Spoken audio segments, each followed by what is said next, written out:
Registered representatives offer securities through Securities America, Inc., member FINRA SIPC. Financial advisors offer advisory services through Securities America Advisors, Inc. Forest Hills Financial, Inc. and Securities America are separate entities.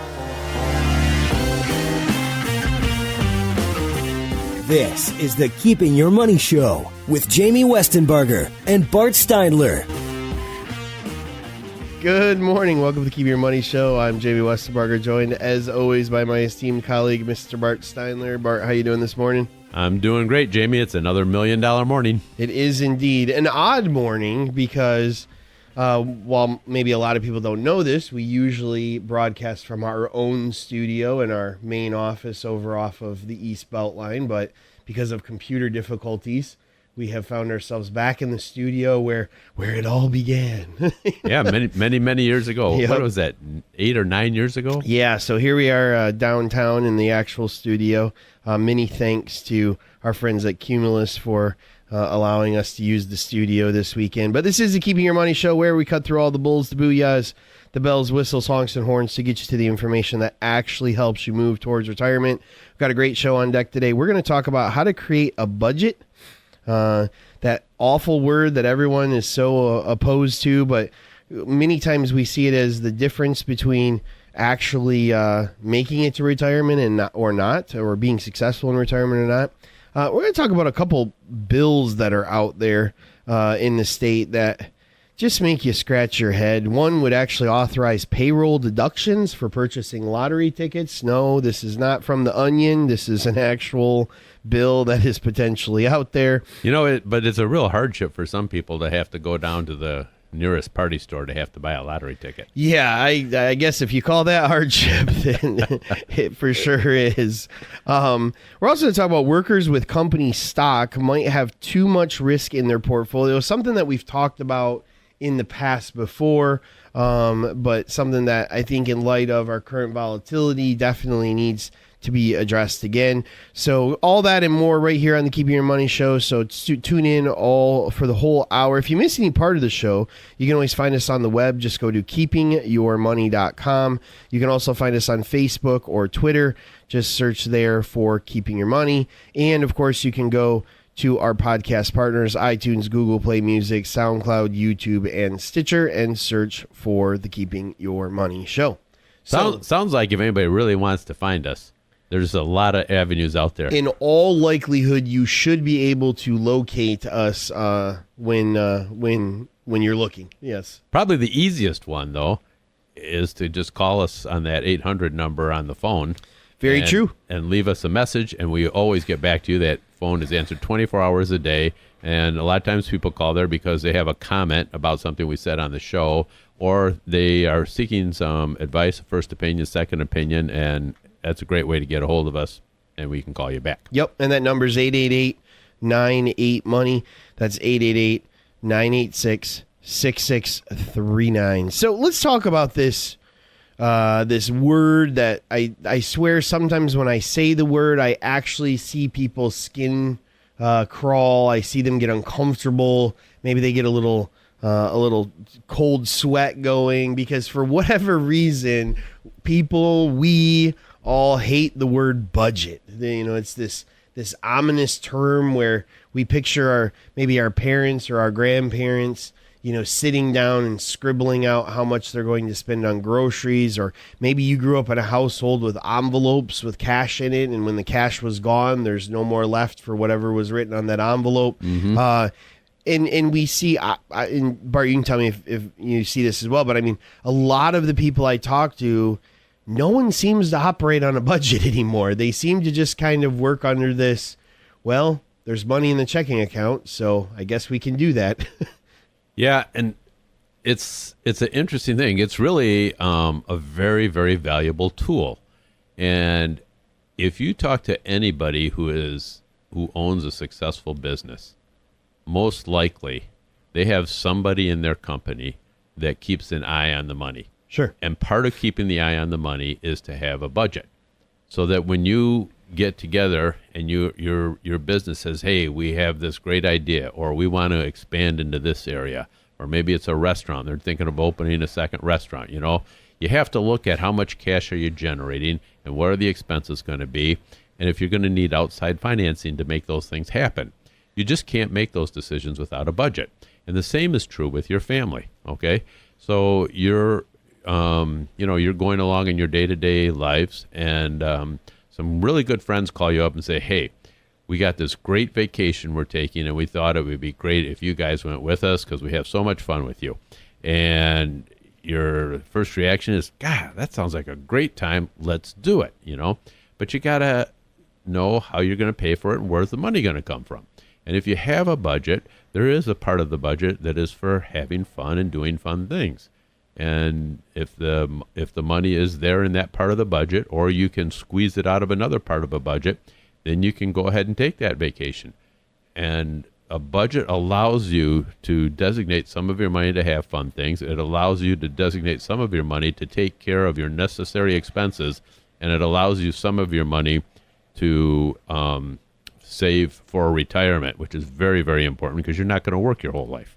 Well, retirement, emergency fund, like all of those types of things, if you're not actively looking at how to save for those, the reality is you won't save for them and you won't have them when you need them.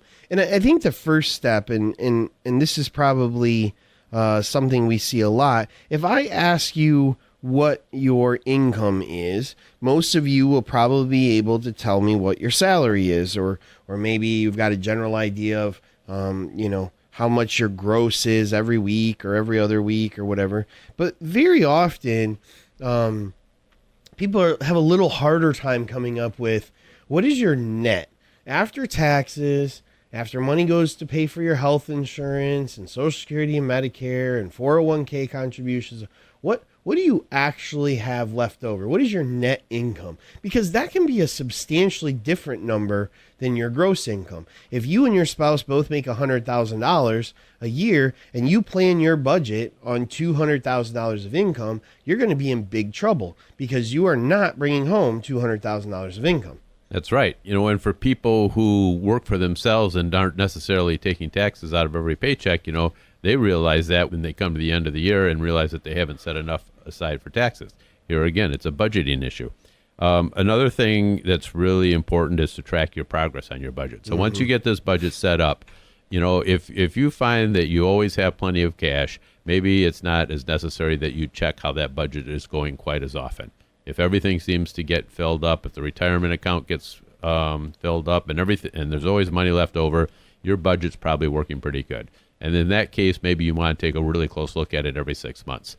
However, if that's not the case, if you are frequently falling short in the third week of the month, you've spent everything that's allocated in quite a few of the line items on your budget, then it needs to be looked at more frequently.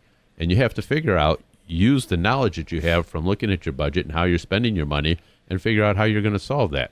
And the beautiful thing about living in today, in the world today, is how many tools and options and programs and apps, and I mean, they're really, if you think about 30 years ago, if you were going to do a budget, it was probably written on a piece of paper, or if you were really high tech, maybe you had some kind of spreadsheet you did, but it was written on a piece of paper.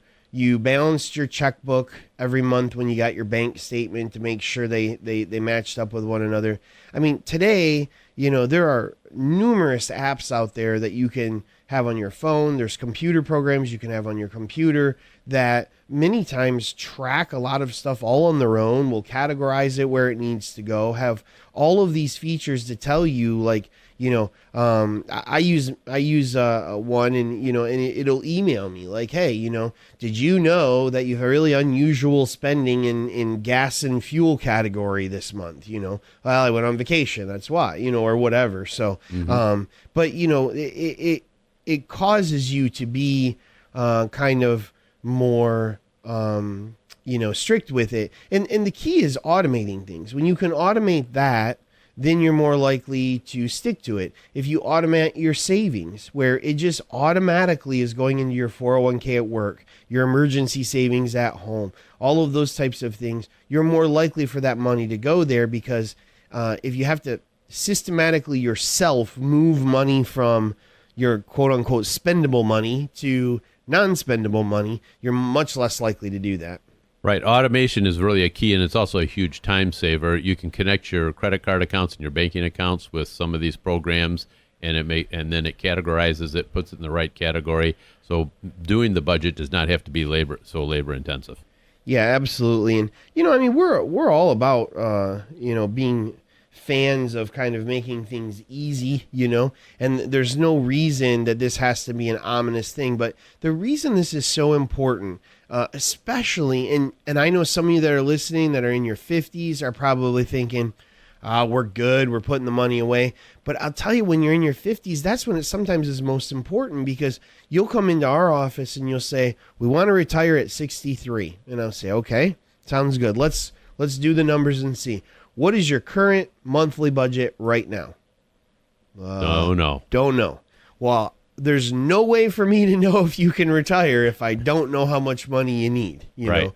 And so kind of figuring that out will also help you. You might find out you could retire years earlier than you thought once you actually figured out what your budget was. You might find out you can't retire for years later than what you thought because your budget's really out of whack. But again, we talk about this all the time, Bart. Knowing is better than not knowing. Right. And, it's kind of like when they shoot a rocket ship into space. If it's a few degrees off when it leaves Earth, when it gets into its final destination in space, it could be, light years away from where it's supposed to be. Well, the same thing is true with your budget. And the example you said about the people in their mid-50s, maybe looking at that budget, they could realize that they could put a few $100s more a month away for retirement, and that can make a much bigger difference after 10 years or 8 years of saving and investing,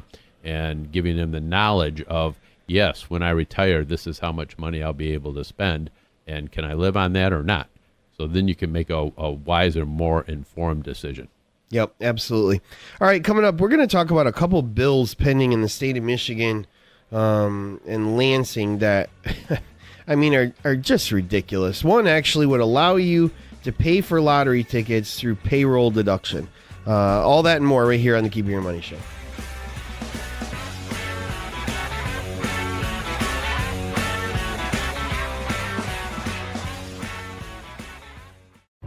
It's never too late to plan for your future, and the Keeping Your Money Show can help. Our team of advisors can answer questions you may have about investing your money. Through Securities America, Inc., our advisors offer a diversified and comprehensive list of quality products and services. Call the Keeping Your Money Show at 1-888-98-MONEY or visit keepingyourmoney.com to schedule your free consultation.